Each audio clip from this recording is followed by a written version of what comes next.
Kemudian pesimis, merasa dunia ini tidak adil. Wah, tidak adil dunia ini. Orang kaya kok tambah kaya, aku kok tambah miskin. Nah, kan sering yang mengeluh begitu kan banyak. Tidak adil Allah ini. Kadang-kadang Allah juga dimarahi. Nah, ini hidup pesimis. Sukanya mengeluh. Yang dilihat yang buruk-buruk, yang jelek-jelek saja. Ah, ini ciri-ciri emosional kecerdasannya rendah. Kemudian kaku, tidak luas. Jadi sulit beradaptasi terhadap perubahan-perubahan dalam hidup. Orang yang kaku itu kan berat, mudah patah. Maka jadilah orang yang tangguh.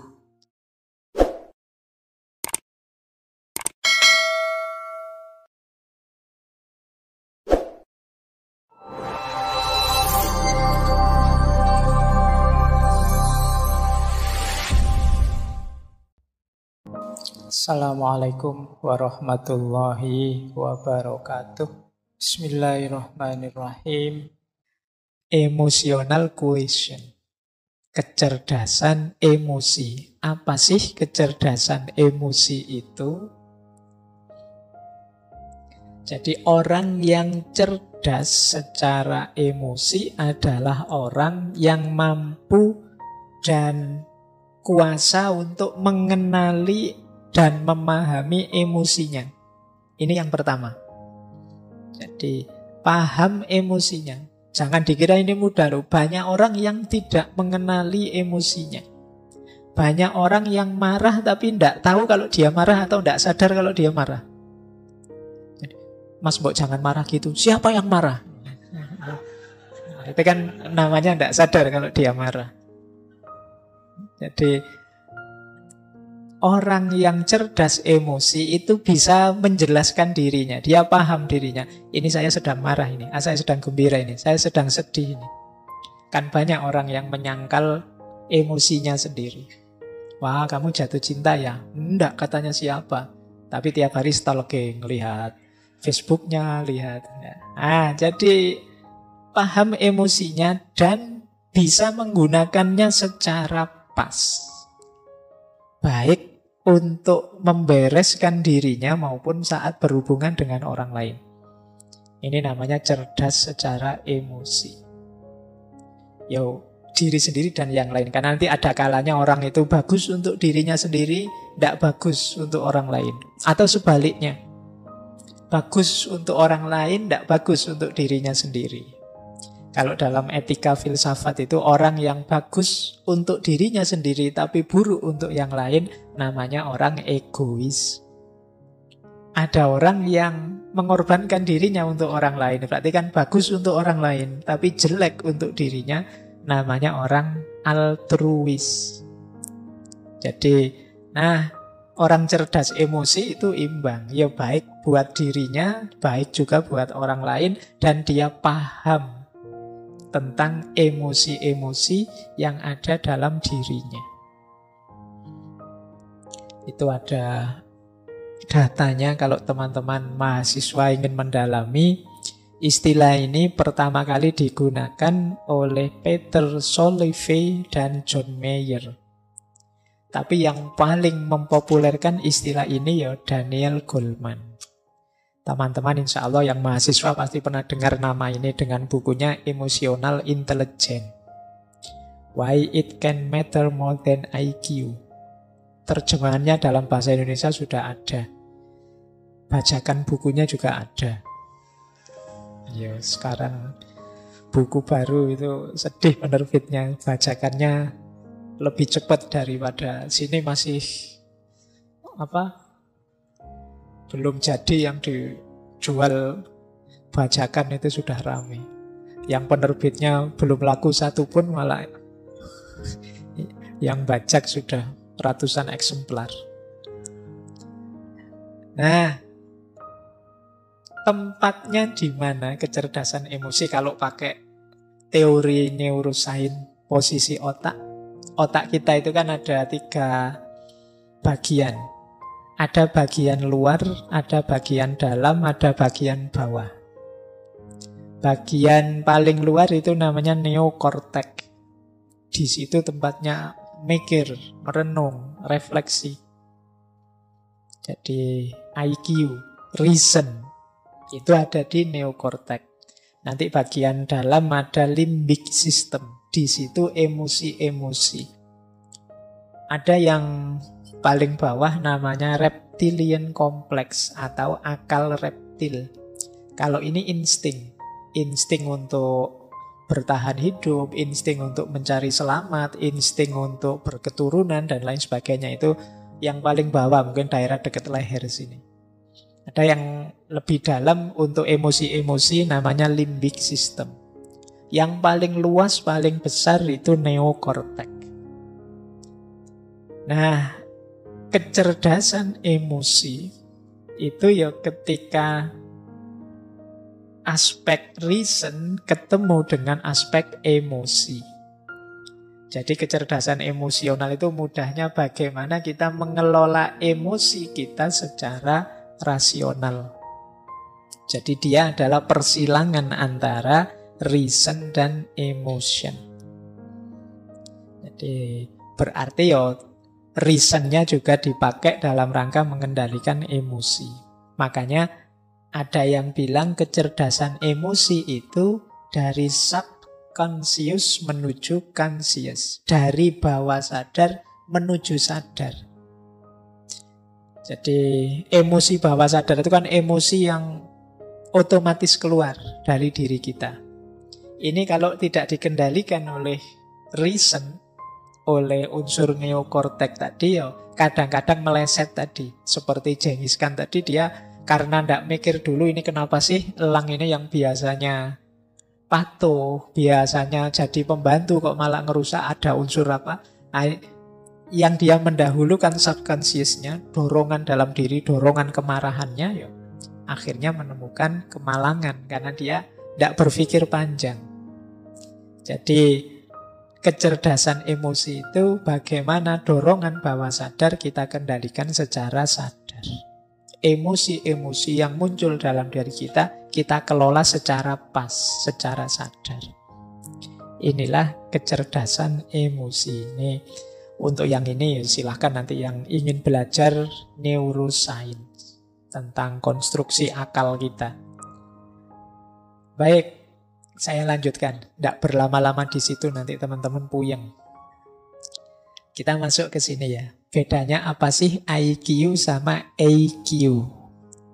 Kalau teman-teman tes-tes di mana-mana kan biasanya ada TPA. Itu kan kebanyakan menguji IQ kita. Kalau IQ ya titik beratnya pada logika, analisis, dan relatif permanen. Jadi tingkat kecerdasan kalau aspek IQ ini relatif. Makanya ketika diukur bisa, oh IQ-nya sekian, IQ-nya sekian. Itu bisa karena relatif permanen. Nah, beda dengan emotional quotient. Beda dengan kecerdasan emosi. Kalau kecerdasan emosi ini tidak paket, tidak harga mati. Dia bisa dipelajari, bisa dikembangkan. Jadi, Pak, saya emosinya sudah terlanjur pemarah ya Pak. Ya sudah, berarti saya sudah kayak gini. Enggak ada paket jadi kalau emosi. Dia bisa dibiasakan. Saya orangnya memang cengenges-cengenges gini oh Pak. Ya sudah paket dari sana misalnya. Enggak ada paket kalau emosi. Kalian bisa jadi orang pemarah, bisa jadi orang penyabar kalau mau. Ya kalau enggak mau ya terkecuali. Tapi kalau mau pasti bisa. Pak, saya itu enggak telaten yang gitu-gitu. Kalau mau pasti bisa.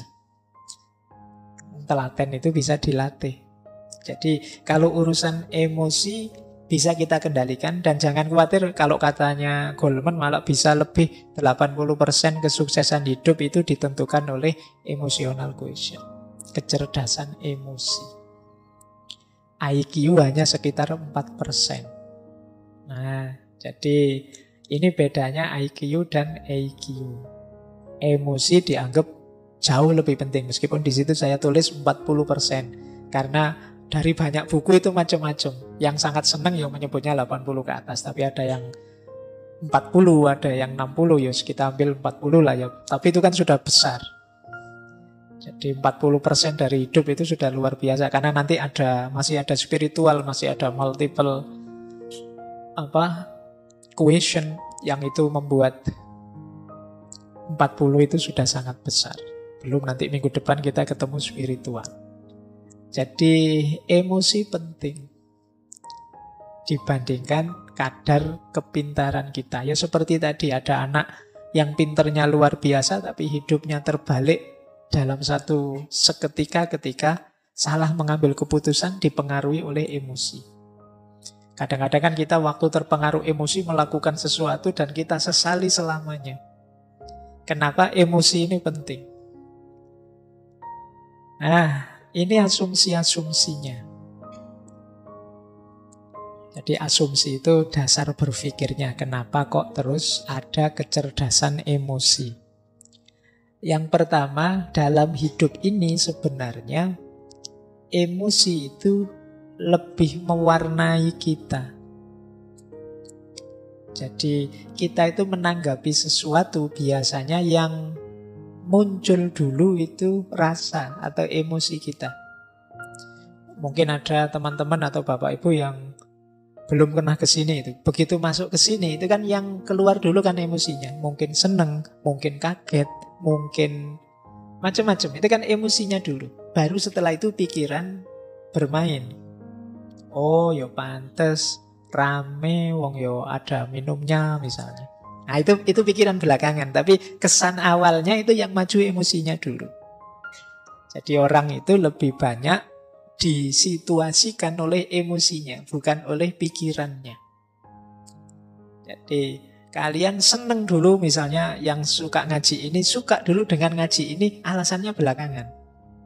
Alasan itu kan dicari-cari nanti, wah enak ngaji ini, santai, wah enak ngaji ini. Itu sebenarnya alasan belakangan, padune wis seneng duluan.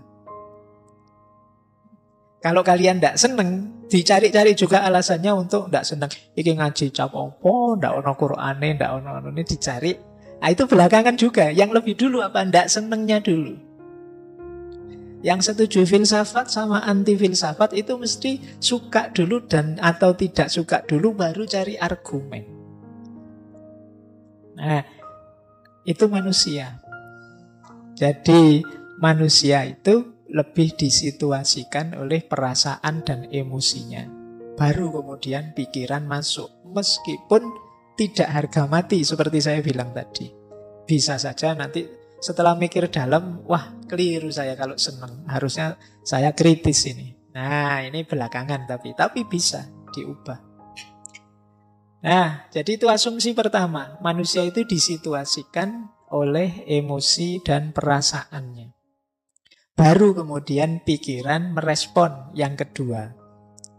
Pikiran itu kalau sudah merespon, biasanya terus dia menyimpulkan, kalau sudah begitu muncul tindakan. Saya seneng nih, kemudian iya sih karena itu santai, tidak ada tugas macam-macam, ada minumnya, terus akhirnya saya rajin ke sini. Jadi dari emosi masuk ke pikiran, kemudian muncul perilaku dan tindakan.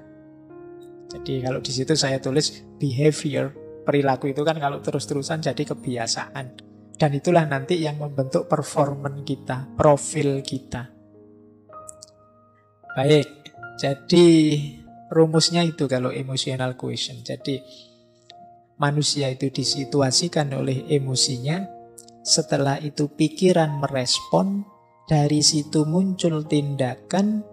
Dari tindakan itulah lahir performance, perilaku nyata dia. Dan terakhir, ini juga bukan harga mati. Kalau kemudian dia pikir, saya seharusnya tidak begitu, saya seharusnya tidak begini ya, bisa dibiasakan ulang. Yang semula rajin bisa kemudian, saya tidak usah ikut ngaji lagi saja, tidak ngaji lagi, itu bisa. Tidak ada harga mati kalau manusia dimensi batinnya. Baik, jadi ini asumsi-asumsinya. Nah, saya lanjut. Ini ciri-cirinya, ini umum saja ya. Semoga tidak ada yang tersinggung. Jadi ada yang emosinya rendah, kecerdasan emosi rendah, dan ada yang kecerdasan emosinya tinggi. Orang yang kecerdasan emosinya rendah Antara lain, ini saya tidak bilang semua, cirinya adalah yang pertama, cenderung mencari kesalahan pada orang lain. Kalau dia merasa tidak nyaman secara emosi, selalu mencari kambing hitam. Siapa ya yang membuat aku gelisah? Siapa yang membuat aku ruwet kayak gini? Selalu mencari keluar. Nah, ini ciri-ciri emosinya rendah. Paling tidak dia membiarkan dirinya disulitkan, direpotkan, digelisahkan oleh orang lain. Berarti dia tidak mampu mengontrol dirinya. Seperti kemarin-kemarin kan sering kita bilang bahwa kamu itu sakit hati atau tidak tergantung dirimu, tidak tergantung orang lain. Kalau ada orang lain kok bisa membuatmu segelisah itu, ya salahmu sendiri, kamu mau digelisahkan oleh dia. Nah, jadi cenderung menyalahkan orang lain. Yang kedua, tidak mampu mengungkapkan perasaan. Seneng tapi tidak berani mengungkapkan bahwa aku suka. Benci tapi takut mau bilang aku tidak suka. Nah, ini daya kontrol emosi kita tidak bagus. Tidak cerdas mengungkapkan apa yang kita rasakan. Pak, saya tidak nyaman loh Pak ngaji kayak gini nih, tapi saya tidak berani ngomong lah. Nanti kalau saya ngomong diketawain orang semasjid ini misalnya. Nah, itu ada sering kita itu dilanda kendala untuk mengungkapkan apa yang kita rasakan. Ya kita sulit milih ekspresi yang pas, diksi yang sesuai, yang tidak menyakiti orang seperti apa. Itu kita sulit milih. Ini berarti kemungkinan memang daya kecerdasan emosi kita perlu ditingkatkan lagi. Yang ketiga, suka menyerang, menginterupsi, mengkritik, memberi cap orang lain. Nah, agresif ke orang lain. Nah, ini ciri-ciri kecerdasan emosinya kurang tinggi. Saya mau bilang rendah kok sungkan. Jadi ya jangan suka nyerang orang lain. Ini alamat apa? Dia kesulitan untuk berempati atau memahami atau mengerti perspektif yang diambil orang lain. Jadi dia hanya merasa satu-satunya yang benar ya versiku. Akhirnya yang lain dianggap salah semua, dikritiki, diserang terus yang lain. Nah, ini kemampuan kelola emosinya rendah. Yang keempat, suka memberi analisis rasional berlebihan menanggapi ungkapan perasaan orang lain.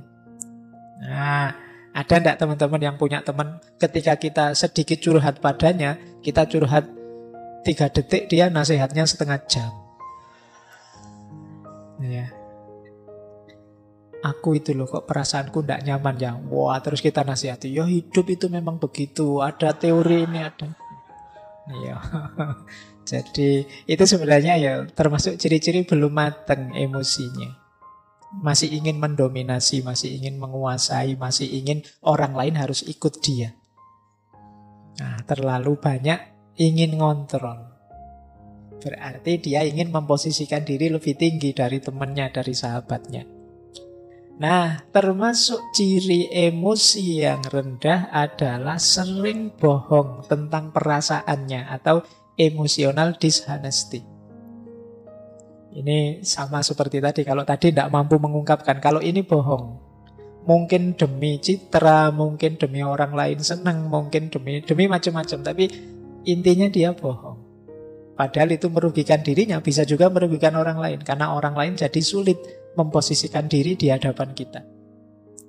Suka enggak kamu kalau saya gayanya begini? Sebenarnya enggak suka, tapi bilang, wah suka sekali saya Pak. Meskipun nanti kalau saya tidak ada, diam-diam, itu loh Pak Faiz ngomong apa sejak tadi misalnya. Nah, ini namanya emotional dishonesty. Jadi ketidakjujuran emosional. Ini kalau orang-orang dekat kita, kalau kita tahu mereka tidak jujur kan menyakitkan. Jadi tidak hanya merugikan diri sendiri, tapi merugikan orang lain juga. Karena kita jadi sulit memposisikan diri di hadapan dia, wong dia tidak jujur. Jadi seneng tapi bilangnya benci, benci tapi bilangnya seneng, itu kan merepotkan.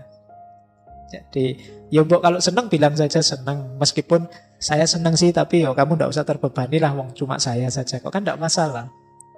Yang penting kamu jujur. Nah, biasanya juga orang yang emotional quotient-nya rendah itu adalah pendengar yang jelek. Tidak betah dia mendengarkan, suka interupsi, suka debat. Tidak mampu menunggu orang sampai tuntas bicara. Di tengah jalan selalu menyela.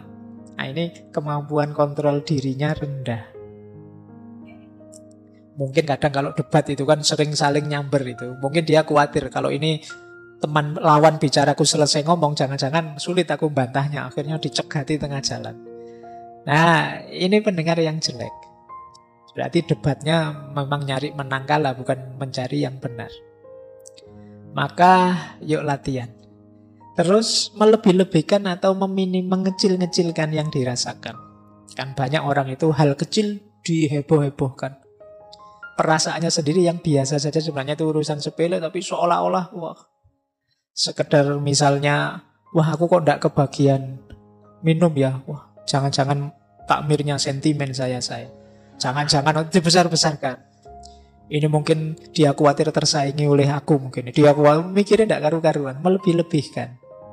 Jadi mendramatisir hal-hal yang sebenarnya biasa-biasa saja. Baik, terus tidak peka terhadap perasaannya orang lain. Jadi orang seperti apa dia tidak peka. Jadi ngertinya ya perasaanku saja. Dia marah-marah kalau orang tidak mengerti dirinya, tapi dia tidak mau mengerti orang lain. Kemudian sering merasa insecure, tidak aman, sukar menerima kesalahan diri sendiri dan berat kalau mau minta maaf. Jadi kalau ada teman-teman punya ciri begini, berarti ya harus belajar lagi emotional quotient, kecerdasan emosional. Kemudian pesimis, merasa dunia ini tidak adil. Wah, tidak adil dunia ini. Orang kaya kok tambah kaya, aku kok tambah miskin. Nah, kan sering yang mengeluh begitu kan banyak. Tidak adil Allah ini. Kadang-kadang Allah juga dimarahi.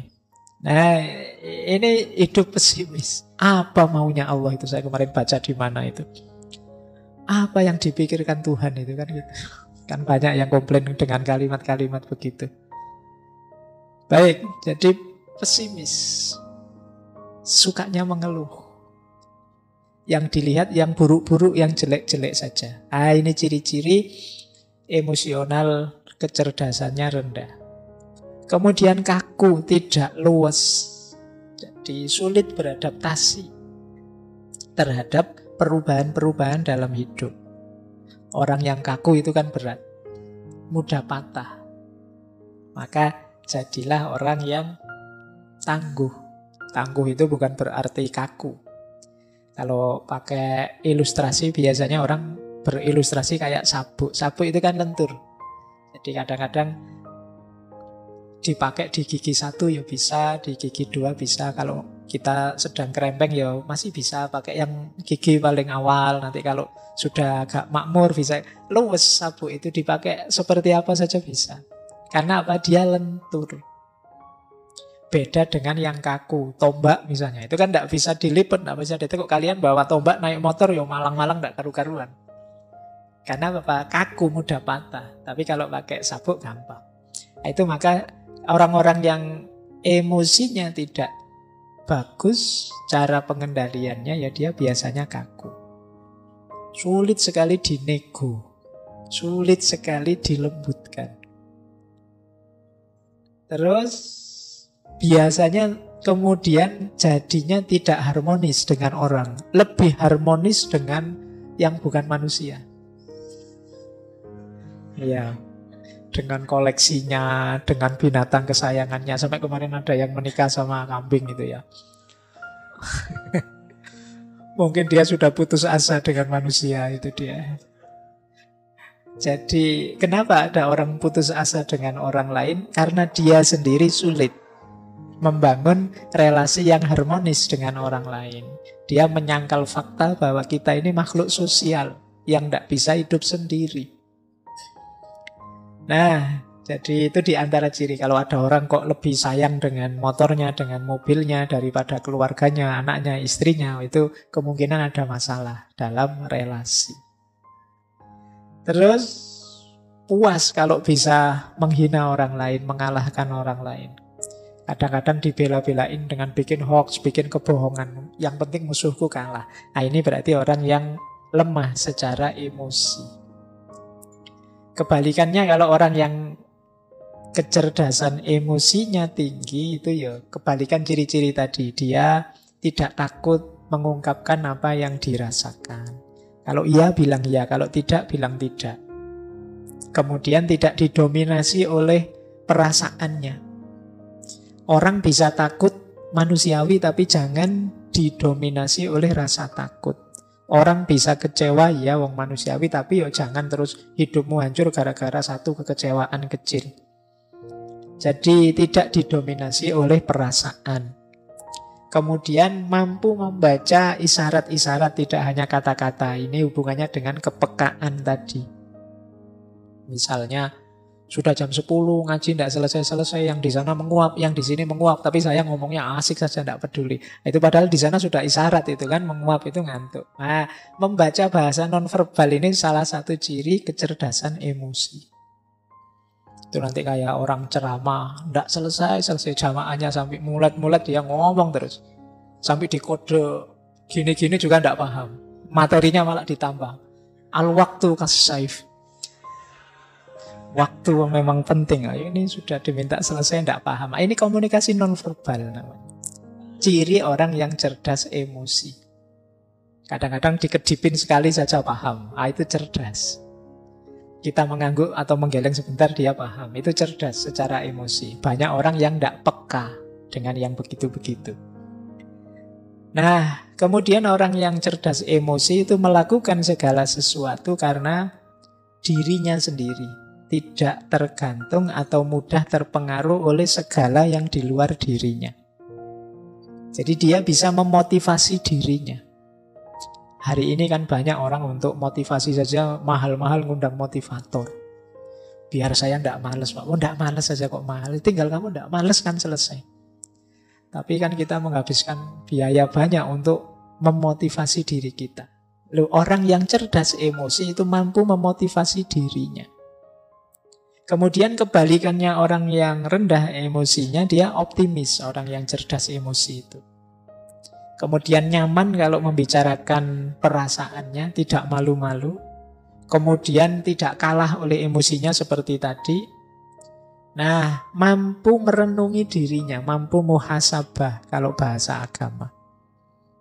Oh iya ya, apa pas ya saya emosi saya seperti tadi misalnya. Harusnya aku lebih agresif sedikit sehingga anak-anak ini tidak ngantuk misalnya. Itu merenung.